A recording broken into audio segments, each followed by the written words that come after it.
আমার কাজ সত্য বলা, আমি সত্য বলতেই থাকবো। আমারে বলা হয়েছে এরকম করলে তো চলবে না, আপনার বিরুদ্ধে ব্যবস্থা হবে। এই যে দেখেন না ব্যবস্থা হইলো। 17 বছর যেই দলের পক্ষে কথা বলছি সেই দল এখন ভাড়াটিয়া আনে নির্বাচন করার জন্য। লজ্জা লজ্জা। কোন রকম ভয়, কোন রকম চাপ আমাকে আমার অবস্থান থেকে কোনোদিন নড়াইতে পারে নাই, ভবিষ্যতেও কোনোদিন নড়াইতে পারবে না ইনশাআল্লাহ। সারা দেশে স্বতন্ত্র প্রার্থী হয়েছেন দলটির 190 জন। তারা সবাই ছাড় পেলেও ওই 9 জনকেই বহিষ্কারের কি কারণ উঠেছে সেই প্রশ্ন। আমি আমার আপামর জনসাধারণ, আমার 5 লক্ষ ভোটার, আমি সকলের কাছ থেকেই সাড়া পাচ্ছি। বিএনপির এই আলোচিত নেতারা দলীয় পদ হারালেও মাঠ ছাড়তে নারাজ। তারা বলছেন রাজনৈতিক নয়, সামাজিক সম্পর্কের কারণেই তারা ভোট পাবেন। শুধু বিএনপি নয়, পাশে পাবেন অন্য দলের জনসমর্থনও। আশা করি ইনশাআল্লাহ আগামী ফেব্রুয়ারি 12 তারিখে সেটা ভোটের মাঠের ফলাফলেই প্রতিফলিত হবে। এদিকে বিশ্লেষকরা বলছেন বিদ্রোহী প্রার্থীরা জয় পেলেও লাভ হবে প্রতিপক্ষ দলের। দলীয় প্রতীকের বাইরে যারা নির্বাচন করবেন তাদের সেই ভোটটা দলের যে অ্যাকাউন্ট সেখানে যাবে না।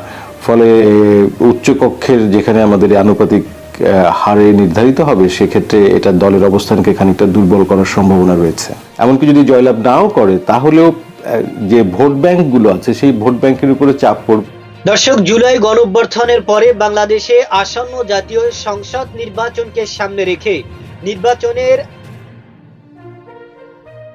জুলাই গণঅভ্যুত্থানের পরে বাংলাদেশে আসন্ন জাতীয় সংসদ নির্বাচনকে সামনে রেখে নির্বাচনের প্রচারণা ইতিমধ্যেই শুরু হয়ে গিয়েছে।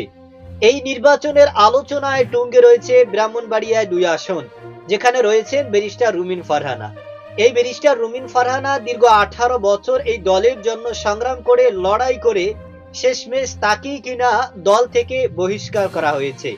আপনারা জানেন গতকাল ব্যারিস্টার রুমিন ফারহানার একটা প্রোগ্রামে অ্যাটেন্ড করার কথা ছিল এবং সেখানে তার জন্য যে স্টেজ করা হয়েছে এবং সেইখানে যেই মঞ্চ তৈরি করা হয়েছে সেটা বিএনপির কিছু নেতাকর্মীরা ভেঙে চুরে গুড়িয়ে দিয়েছে, যে কারণে প্রচন্ড খেপে গিয়েছেন এই ব্যারিস্টার রুমিন ফারহানা এবং তিনি বিএনপি দল নিয়ে তারেক রহমানকে নিয়ে বিস্ফোরক কিছু মন্তব্য করেছেন, যা শুনলে আপনি অবাক হয়ে যাবেন। দর্শক, এই বিষয়ের কিছু অংশ ভিডিওর শুরুতে শিরোনামে আপনারা দেখেছেন, বিস্তারিত পুরো ভিডিও জুড়ে। তার আগে আমার একটা অনুরোধ, যারা আমার চ্যানেলে নতুন আসছেন চ্যানেলটি সাবস্ক্রাইব করে ওয়াল ক্লিক করে বেল আইকনটি বাজিয়ে দিন। দর্শক, চলুন দেখে আসি এই ব্যারিস্টার রুমিন ফারহানা তার প্রোগ্রামের সময় তার স্টেজ ভেঙে দেওয়ার কারণে তিনি বিএনপি দলকে নিয়ে এবং তারেক রহমানকে নিয়ে কি কি বিস্ফোরক মন্তব্য করেছেন সেটা আমরা দেখব। দর্শক, ভিডিওটা অত্যন্ত গুরুত্বপূর্ণ, তাই ধৈর্য ধরে একটি লাইক এবং পুরো ভিডিওটা শেষ পর্যন্ত দেখতে থাকুন। চাঁদাবাজি, মামলা বাণিজ্য, দল করে নাই, পদ নাই, কিছু না, টাকা দেয় নাই, মামলায় নাম ঢুকাই দিছে। সত্য কি সত্য না? এর বিরুদ্ধে আমি রুমিন ফারহানা দলে থাকা অবস্থায়ও কথা বলছি।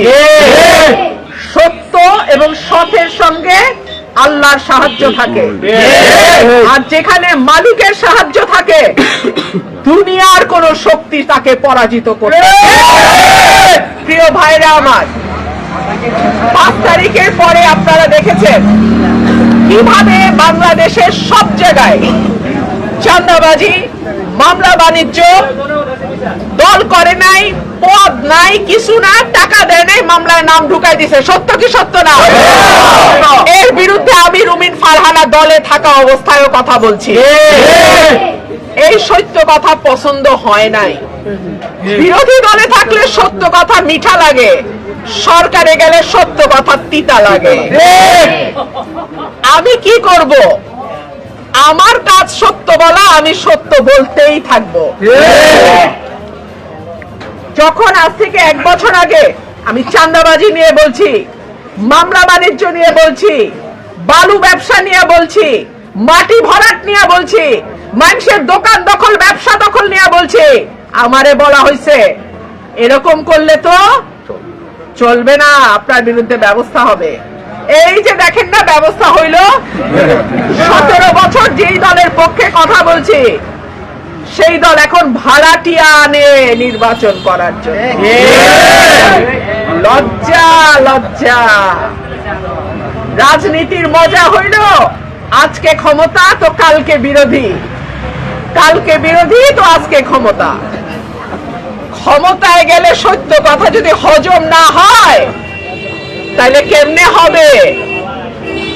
সত্য কথা যারা বলে তাদের কথা শুনে শিক্ষা নিলে দলেরও উপকার হয়, মানুষের উপকার হয়, দেশেরও উপকার হয়।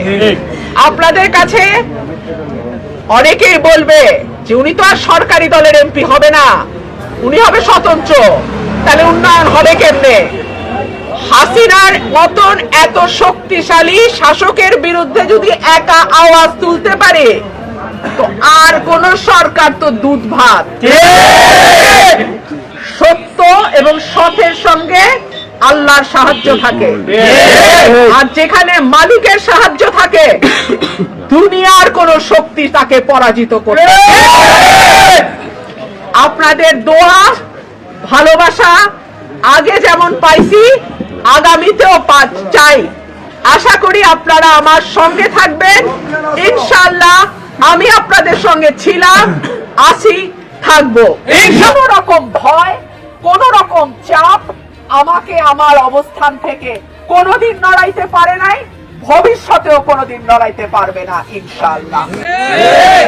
সেই প্রার্থী মার্কাও না খেজুর গাছ। এখন শুনতে হয় হানি নাকি খেজুর গাছ। আমি যদি কই হাসি হইল বাঘ তয় হইব, তয় চলতো? হাঁস হইল হাঁস, বাঘ হইল বাঘ।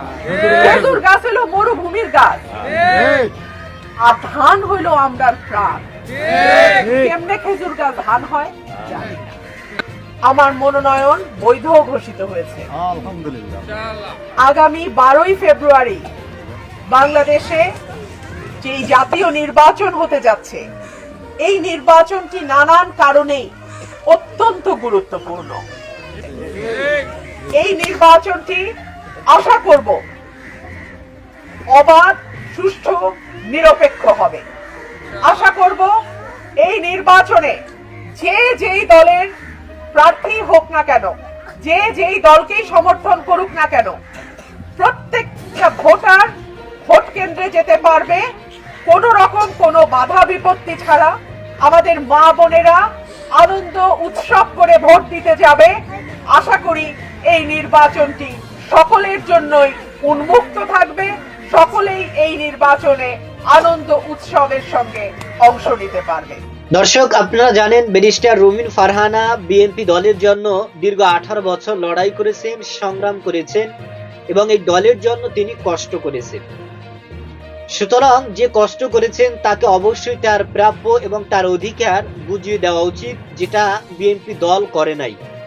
এবং এই ব্যারিস্টার রুমিন ফারহানা কিন্তু গণমাধ্যমে আগে থেকে জানিয়েছেন যে যদি আমাকে মনোনয়ন দেওয়া না হয় তাহলে স্বতন্ত্র প্রার্থী হিসেবে আমি নির্বাচনের মাঠে নির্বাচন করব। এবং তিনি গণমাধ্যমে এবং সামাজিক যোগাযোগের মাধ্যমে তার এলাকার নেতাকর্মীদের এবং ভক্তদের তিনি কিন্তু সেই প্রতিশ্রুতি দিয়েছেন যে আমি এই এলাকার সন্তান এবং এই এলাকাতেই আমি নির্বাচন করব। সুতরাং দল দলের সিদ্ধান্ত নেবে আর আমি আমার সিদ্ধান্ত নিব। আপনারা যদি আমার পাশে থাকেন, আপনারা যদি আমার হাতকে শক্তিশালী করেন, তাহলে এই এলাকাই হবে আমার শেষ ঠিকানা এবং এই এলাকাতেই আমি নির্বাচন করব। যে কারণে ব্যারিস্টার রুমিন ফারহানা যখন মনোনয়ন থেকে বঞ্চিত হয়েছেন তখন তিনি স্বতন্ত্র প্রার্থী হিসেবে নির্বাচন করার জন্য কিন্তু পরিকল্পনা করেছেন এবং নির্বাচনের মাঠেও তিনি তার সকল কার্যক্রম কিন্তু অব্যাহত রেখেছেন। দল ব্যারিস্টার রুমিন ফারহানাকে ইতিমধ্যে দল থেকে চিরতরে বহিষ্কার করে দিয়েছেন এবং সর্ব জায়গা থেকে তাকে বহিষ্কার করা হয়েছে।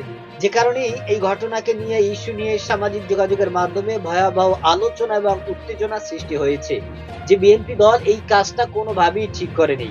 কারণ বিএনপির দুর্দিনের সময়, বিপর্যয়ের সময় এই ব্যারিস্টার রুমিন ফারহানাই কিন্তু জানিয়েছে যে দলের পক্ষ হয়ে কথা বলার মতো কাউকে তিনি পায়নি।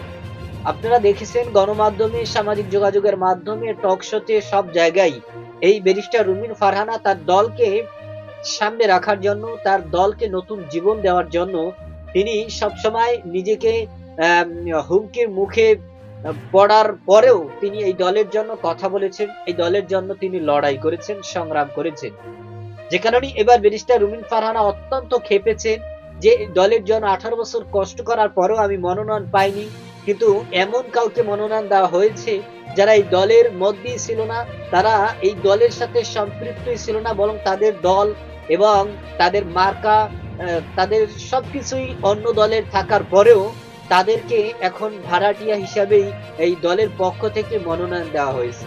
সুতরাং এটা একটা লজ্জাজনক এবং এটা একটা লজ্জার কথা, কারণ দীর্ঘ 18 বছর কষ্ট আমরা করেছি, সংগ্রাম আমরা করেছি, দলের পিছনে ত্যাগ আমরা করেছি, পরিশ্রম আমরা দিয়েছি।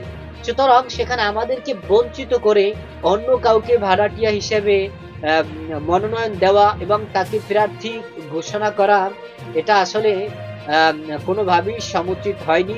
এবং আমি আশাবাদী আমার এলাকার ভোটাররা এবং আমার নেতা কর্মীরা এবং আমার জনগণ এটার সঠিক এবং সমুচিত জবাব দিবেন। দর্শক, এই বিষয়ে আপনার কোনো মতামত থাকলে সেটা আমাদের কমেন্ট সেকশনে অবশ্যই জানাবেন। আজ এ পর্যন্তই। সুস্থ থাকবেন, ভালো থাকবেন। দেখা হবে আগামী কোনো ভিডিওতে, কথা হবে নতুন কোনো বিষয় নিয়ে। সে পর্যন্ত ভালো থাকবেন। খোদা হাফেজ।